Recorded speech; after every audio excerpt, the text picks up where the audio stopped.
কৰিলে আহিছে কিন্তু অকণমান কম দেখা গৈছে খৰালি ৰাইজৰ এতিয়ালৈকে সময় আছে বাৰু।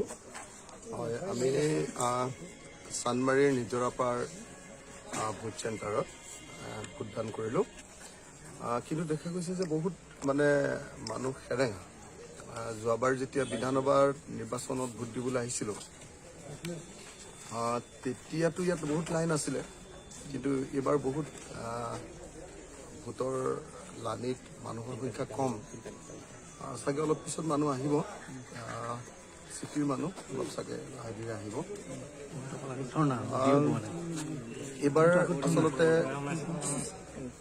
এইবাৰ আচলতে যিটো নিৰ্বাচন, এই নিৰ্বাচনটো ভাৰতৰ ইতিহাসৰ আটাইতকৈ জটিল আৰু আটাইতকৈ গুৰুত্বপূৰ্ণ নিৰ্বাচন।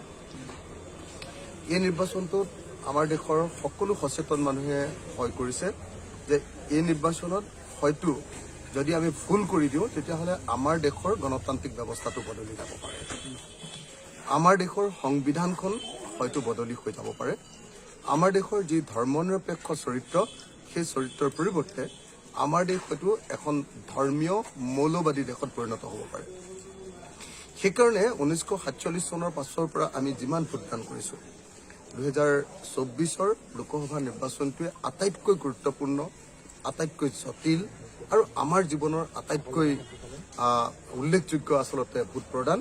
মই সেইকাৰণে সকলো ৰাইজকে আহ্বান জনাব খুজিছোঁ যে আপোনালোকে সকলোৱে ভাবি চিন্তি ভোটদান কৰিব, সকলোৱে ভাবি চিন্তি ভোটদান কৰিব, যাতে আমাৰ ভোটটোৰ জৰিয়তে আমি আমাৰ দেশখনক পৃথিৱীৰ সৰ্ববৃহৎ গণতান্ত্ৰিক দেশৰ পৰা যাতে এখন স্বৈৰতান্ত্ৰিক দেশত, এখন ধৰ্মীয় মৌলবাদী দেশত যাতে পৰিণত নকৰোঁ, আমি যাতে পৃথিৱীত এতিয়াৰ দৰে মূৰ দাঙি থিয় হৈ থাকিব পাৰোঁ, কোনোপধ্যে যাতে ফেচিষ্ট চৰকাৰ এখনে ইয়াতে পুনৰ শাসন ল'ব নোৱাৰে, তাৰ কাৰণে মই সকলোকে সচেতনভাৱে চেঞ্চিটিভ হৈ ভাবি চিন্তি ভোটদান কৰিবৰ কাৰণে সকলোকে আহ্বান জনাইছোঁ।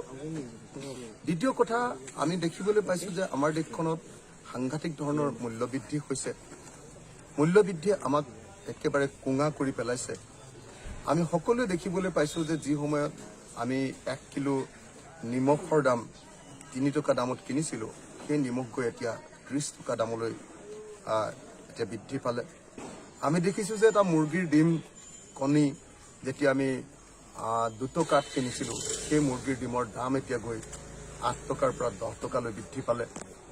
আমি দেখিছোঁ যে এটা গেছ চিলিণ্ডাৰ, ঘৰুৱা গেছ চিলিণ্ডাৰ LPG আমি কিনিছিলোঁ আগতে 410 টকাত, সেই গেছ চিলিণ্ডাৰৰ এতিয়া ছাবচিডিও নোসোমায়, অথচ গেছ চিলিণ্ডাৰৰ দাম 1152 টকালৈ বৃদ্ধি পালে। মূল্যবৃদ্ধি সাংঘাতিক ধৰণে আমাৰ শ্ৰমজীৱী মানুহ আৰু আমাৰ মধ্যবিত্ত শ্ৰেণীক সাংঘাতিক ধৰণে ক্ষতিগ্ৰস্ত কৰিছে। আপুনি মিঠাতেল খাব নোৱাৰে এতিয়া, সকলোৱে জানে যে আগতে 75 টকাৰ 1 লিটাৰ মিঠাতেলৰ দাম আছিলে, এতিয়া সেই মিঠাতেলৰ দাম গৈ 220 টকা হৈছে। মচুৰ দাইল যিটো 45 টকাত কিনিছিলোঁ, সেই মচুৰ দাইল এতিয়া 110 টকালৈ বৃদ্ধি পাইছে। মূল্যবৃদ্ধিয়ে আমাৰ দেশৰ অৱস্থা খুব বেয়া কৰি পেলাইছে। তৃতীয়তে আমি দেখিবলৈ পাইছোঁ যে আমাৰ দেশখনৰ সকলো সম্পদবিলাক এফালৰ পৰা বিক্ৰী হৈ গৈছে। আমাৰ দেশখনৰ যিমানবিলাক ৰাজহুৱা খণ্ডৰ উদ্যোগ, সেই ৰাজহুৱা খণ্ডৰ উদ্যোগ সাংঘাতিক ধৰণে এফালৰ পৰা ৰাজহুৱা খণ্ডৰ বিভাগবিলাক যিবিলাক আমাৰ আছে, এফালৰ পৰা বিক্ৰী কৰি গৈ থকা হৈছে। এফালেদি আমি ভাৰতৰ মানুহবিলাক দুখীয়াকৈ গৈ আছোঁ, আনফালেদি কেইটামান কৰ্পৰেট শক্তি বা কেইটামান পুঁজিপতি গোষ্ঠী সাংঘাতিকভাৱে পৃথিৱীৰ ভিতৰতে ধনী হৈছে। এইটো আমাৰ সম্পদৰ লুণ্ঠনৰ বাহিৰে একো নহয়। আমাৰ ৰাজহুৱা ধনবিলাক কেইটামান কোম্পানীৰ হাতত দি দিছে, যেনেকৈ ধৰক আমাৰ BSNL মাৰি ৰিলায়েন্স কোম্পানীৰ হাতত দি দিয়া হ'ল, আদানী নামৰ এটা কোম্পানীক পৃথিৱীৰ আটাইতকৈ ধনী কৰিবৰ কাৰণে দেশৰ সম্পদবিলাক গতাই দিয়া হৈছে। এনেকৈ দেখা গৈছে যে আমাৰ দেশৰ অৰ্থনীতি সৰ্বসাধাৰণৰ হাতৰ পৰা কাঢ়ি লৈ যোৱা হৈছে।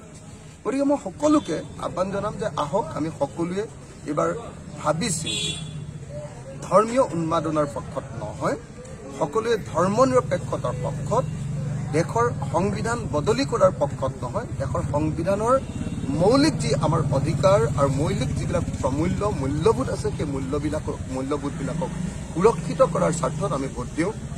অসমৰ ক্ষেত্ৰতো দেখিছোঁ যে অসমত সাংঘাতিক ধৰণৰ এটা গুণ্ডাৰাজে বিৰাজ কৰিছে। দেশত আইন কানুন নাইকিয়া পৰিস্থিতি এটাৰ সৃষ্টি হৈছে। চৰকাৰ একেবাৰে সম্পূৰ্ণৰূপে গুণ্ডাৰ চৰকাৰত পৰিণত হৈছে। ইমান বেছি গুণ্ডাগিৰি হৈছে যে আমাৰ সকলোৰে মুখবিলাক চিলাই কৰি দিবলগীয়া পৰিস্থিতিৰ সৃষ্টি হৈছে। সাধাৰণ মানুহ এজনে আনকি ফেচবুকতো কোনো কথা লিখিব নোৱাৰে। লগে লগে পুলিচৰ অত্যাচাৰ, লগে লগে তেওঁলোকৰ ওপৰত নিয়ন্ত্ৰণ, বাক স্বাধীনতাৰ ওপৰত আক্ৰমণ। গতিকে আমি স্বাধীন দেশ এখনত থাকিব খোজো, গণতান্ত্ৰিক দেশ এখনত থাকিব খোজো, আৰু এইবাৰ আমাৰ নিৰ্বাচনে আমাক পুনৰ এবাৰ সুযোগ দিছে যে আমি এখন স্বাধীন দেশত গণতান্ত্ৰিক ব্যক্তিৰ নিচিনাকে যাতে সদায় থাকিব পাৰোঁ তাৰ কাৰণে সুযোগ প্ৰদান কৰে। মই সকলোকে আহ্বান জনাইছোঁ, আহক আমি সকলোৱে মিলি আমাৰ দেশখনক গণতান্ত্ৰিক, আমাৰ দেশখনক ধৰ্মনিৰপেক্ষ, আমাৰ দেশখনক সমাজবাদী আদৰ্শৰ প্ৰতি যি ধৰণে লৈ যাবৰ কাৰণে চেষ্টা কৰা হৈছিল সেই আদৰ্শৰ প্ৰতি ভোটদান কৰোঁ।